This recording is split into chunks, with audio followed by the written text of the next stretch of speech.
What is it like to be a Republican in Congress and stand up to President Donald Trump? Our guest is helping lead an effort to rein Trump in on tariffs. Trump announced tariffs on April 2nd on pretty much all imports. This was on dozens of countries. Markets around the world tanked. This week, Trump announced a pause on those tariffs, except for those on China. But the market volatility continues. But the story isn't just about the economy. To some members of Congress, this is also about constitutional powers. From the newsroom of The Washington Post, this is Post Reports. I'm Colby Itkowitz. It's Friday, April 11th. Today, we're welcoming Congressman Jeff Hurd to the show. He's a Republican from Colorado. Hurd's bill would restore Congress's power to enact tariffs. Congressman, thank you so much for being with us. Happy to be with you, Colby. So, Congressman, working across the aisle is so rare these days. And yet on this bill, you've got 3 Republicans and 3 Democrats sponsoring it. So I'm curious how the 6 of you came together and decided to take this on. Well, certainly, we've had tariffs in the news, and I've certainly been hearing it from a lot of my constituents and concern. And it occurred to me, just as a new member of Congress, one of the things I did was make sure I reread the Constitution before I took my oath of office. And I remember that Article 1, Section 8 specifically says that Congress has authority with respect to tariffs. And for me, this isn't a political issue. I would be taking this position regardless of who the president was or who's occupying the White House. And I think fundamentally, Congress needs to do a better job of asserting its authority under Article 1 of the Constitution. And so it was just a natural fit for me. When I was running for office, Colby, I told my constituents that my 2 priorities were the Constitution and the best interests of the 3rd Congressional District. And I think this legislation encapsulates both of those priorities. Congressman, you said you've been hearing from a lot of constituents. What are they saying? Well, I've been hearing from producers, the people that grow our food, farmers and ranchers, concern about the tariffs and the uncertainty. Also from some of our manufacturers, large manufacturers, everyone from steel manufacturers to local bike part manufacturers in the western part of my district in Grand Junction. There's concern about the depth and breadth and scope of these tariffs. And that's something that has been consistent for the past couple weeks. By introducing this bill, you and your colleagues seem to be suggesting that President Trump has overextended his authority on this issue with his recent announcement of his major new tariffs. I mean, is that the message here, that the president is trying to expand his presidential powers too much? Well, certainly I think the overall picture and the overall message is Congress has delegated too many of its authorities out and has not lived up to its constitutional responsibilities in Article 1. And that's happened. This isn't something that's new. It's been going on for decades. And part of the reason I ran was because I thought Congress needs to do its job. And part of its job is making sure that we're representing our constituents and that when we're doing things that affect the economy broadly, that they make sense and that they're in the best interest of the people that we represent. So I just want to step back and understand the law. So as I understand it, Congress passed a law in 1974 that allowed the president to enact temporary tariffs. And so your bill would take that power back. Is that the idea? That's right. The bill would do 2 things, fundamentally, Colby. It would require the president, when implementing tariffs, to give Congress notice within 48 hours. And the second thing it would do is it would give Congress 60 days within which to either allow the tariff and approve it or disallow it. I see. So it allows some flexibility. And if the president needs to step in and take emergency powers and impose tariffs to address serious situations, he or she has that ability. But Congress does have a review function as well. It does have some exceptions for anti-dumping and sorts of things like that if there are some absolute clear trade abuses. But as a general matter, it restores that authority back to Congress. And so the idea would be the president could enact a tariff, it would go into effect, but after 60 days, Congress could reverse that? That's right. Congress could do it sooner if it wanted to through a joint resolution. But if Congress doesn't approve it within 60 days, then the tariff would expire. Yeah. So, Congressman, you said you ran for Congress because you wanted to support the Constitution. You wanted Congress to take back some of its powers. I wonder how you feel about some of the president's other kind of overreaching actions, like shuttering federal agencies, kind of canceling federal funding. Has that raised constitutional oversight questions for you? Well, look, fundamentally, I'm in support of what the president's trying to do when it comes to government efficiency. I do believe that we overspend in our federal government. That's something that my constituents, the same ones that are concerned about tariffs, will also tell you that they believe we're spending too much from the federal government and that we're bankrupting our children.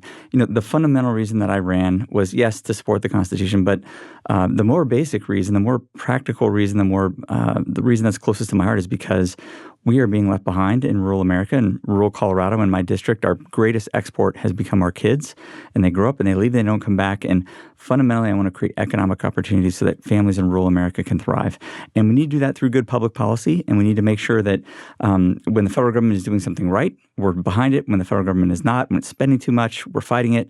But fundamentally, we got to do that within the constitutional constraints. Yeah, I mean, so it's one thing, should Congress be making those calls about where and when to rein in spending as opposed to the president and Elon Musk and Doge kind of doing it unilaterally? Well, there's a process for budgeting. I mean, the president will submit a budget to Congress. I mean, that's how the budgeting process starts. Yeah. So, and look, the president is practically speaking going to have to enact the legislation. So it would be foolish for one branch of government to simply think that it could call all of the shots. So coordinating those is important.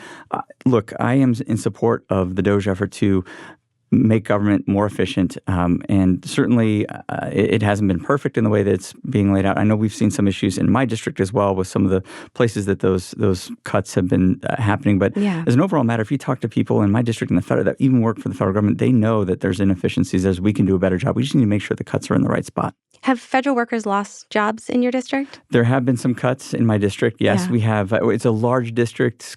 Colby, it covers half of the state of Colorado. It's actually geographically bigger than the state of Pennsylvania. Wow. So it's very large. And we have 6 national forests in Colorado's 3rd Congressional District. And so some of the cuts that we've seen have been in the Forest Service and the boots on the ground, the people that are actually maintaining our forests, helping to prevent wildfires, vegetation management, watershed management, those sorts of things. So we have seen some cuts in my district. I mean, the thing that surprised me most is, I covered Congress for a number of years in the start of my career. And the most important job on Capitol Hill was being an appropriator. People waited years and years to get a position on the Appropriations Committee. They wanted to run the Appropriations Committee. You were a kingmaker if you did that. But there seems to be a willingness among the Republicans to kind of give up some of that power to President Trump. I mean, he canceled USAID. He's canceled other programs that are congressionally funded and authorized and appropriated programs. So I just wonder how Republicans defend that. Well, certainly the role of Congress is to pass the laws, including the appropriations, and the job of the executive branch is to enforce them. One of the things, though, that we've seen, Colby, is that Congress wasn't exactly clear when it delegated those spending authorities exactly where those dollars would go. And so there's a lot of discretion that's given to the administrative agencies that I think should be scrutinized and should be looked at when the executive branch is looking at how to enforce them. So that's something that, I think is again, it gets to that fundamental issue of Congress not living up to its responsibilities. But overall, I think we do need to take a careful look at how we're spending our federal dollars and working with the administration to do that. And that's something that I want to do certainly in Congress as well. So is it constitutional overreach to, I'll just use USAID as an example, for the president to eliminate that agency? Well, I think the president is within the maximum scope of his authority when it comes to issues that relate to foreign affairs and foreign issues. Okay. So that's one area where certainly I think we'll have to see exactly how the courts let these things play out. But I would also say that part of my frustration also with the spending is some of this seems so calcified. And in some ways, we do need a shakeup, and we do need to relook at things. And government over time has become calcified. There's been like layers and layers and layers of just bureaucracy and spending that's sort of layered in. And there is a lot of good that can be done by looking at these programs one by one, rooting out some of the inefficient and wasteful spending. And that's an exercise that I think not only we should be doing, I think we have to be doing given the spending crisis that we have. Yeah. I mean, Congressman, I used USAID a few times, but for a lot of people here in the country, that seems far away and it doesn't directly affect them. So something like NIH, clinical trials for people with cancer and other diseases that affects all Americans. I mean, I guess to ask a more specific question, are any of these cuts problematic to you? Are there any that you would want to see reinstated? Well, I can speak specifically to my district. It would be a good idea if, for example, when it comes to land management agencies, if we are not making cuts on the ground, the boots on the ground, not as many of the probationary employees, but we look at some of the folks that are maybe in the bureaucracy here in Washington, D.C. I think there's a lot of layers of that bureaucracy where we can more efficiently make those cuts. But yes, there have been some cuts that I think were maybe a little over aggressive in the district, and we're working to fix those. And to its credit, the administration is working with us behind the scenes, trying to get these employees back in place, recognizing that whenever you're making large systemic changes like this, sometimes you're going to make mistakes and you need to fix things. And we're working with the administration. And it's important that we have a good relationship with the administration when it comes to making sure that we have the right people in the right places. I think, Congressman, to the public view, it feels or looks like the Republicans are reluctant to stand up to President Trump. Is there stuff that goes on behind the scenes that we don't see? I mean, are Republicans standing up to him on some of these issues? Well, there's always going to be discussions behind the scenes with any presidential administration. And, the other thing I would say, too, is this issue of, is the president not spending money that Congress has delegated? People can ask the same question about President Biden and construction of the border wall. Those were dollars that were appropriated, and the president there used the federal law to impound those dollars and not to spend them. And then also the president forgave federal student loans, notwithstanding the fact that the Supreme Court said that was not permissible under the Constitution. So I think we need to make sure that when we're looking at these things, yes, we stand up for the Constitution, absolutely, but we take it in a sort of historical perspective where we make sure that we stand up, but that we're consistent also. And we recognize that a lot of these issues aren't brand new. They've been happening before. But again, fundamentally, it's up to Congress to do its job. We haven't been doing that. We need to do that. And that's something that I'm happy to champion. Back to the tariff issue. Have you yourself spoken to President Trump or anyone in the administration about your concerns that this should be a congressional power and not an executive power? There have been some discussions, certainly, not with me and the president directly, but our teams. It's really important for me as a member of Congress and the legislative branch to be working with the administration. There are so many priorities that we share in common. And fundamentally, what I tell the president's team is, I am in complete support of the effort to onshore critical manufacturing, to grow American jobs, to make it easier for American products to be sold in foreign markets. We just need to make sure that we're doing it in the right way. And from my perspective, in the interest of the 3rd Congressional District of Colorado. So yes, those discussions they happen, and overall, directionally, we are in close alignment on the agenda that we campaigned on and that the president campaigned on. But where we have those issues and those differences, like any normal two branches of government, you have those discussions, and you certainly keep those lines of communication open. It seems like the message it seems to have gotten across in some way. President Trump rolled back, or at least paused, the tariffs for the next 90 days. Do you think the pressure from Capitol Hill had something to do with that? I think it's possible. It's a lot of different things. There's, I'm not privy to all that's coming before the administration and all the dynamics that the president and his team are dealing with. But in part, it's certainly possible. But obviously, we look at some of the dislocation in the markets and seeing how our partners overseas are looking at this. I am very happy to isolate China, I will tell you. I think it's a good thing to and I applaud the president in wanting to get manufacturing and disconnecting us from China. That's one of those areas, again, if you had Congress doing its job and looking at these under its tariff power, under Article 1, Section 8, the Congress would be, there'd be little daylight between us and the president on these things. So directionally, absolutely on, national security issues, economic security issues, making sure that China as a strategic adversary is not empowered and that we weaken them. I think that's really important. And that's something that, we just need to make sure we do it in the right way and that we're strategic in how we employ those tariffs. Yeah, I guess that's a good question, Congressman, because you talk about this from the perspective of constitutional powers. But let's say Congress did have the power. Would you then support these kinds of sweeping global tariffs? I think we'd want to look at it on a more individualized basis. Certainly, I would want to take into account the interests of my congressional district. That's certainly what the Constitution contemplates, is I think the Congress having some authority and perspective on what makes the most sense, given its relationship in the constitutional order to the people that are represented there. One interesting fact I learned is if you're a member of the House of Representatives, it's the only position in government, I think, that you cannot be appointed to. You have to be elected to.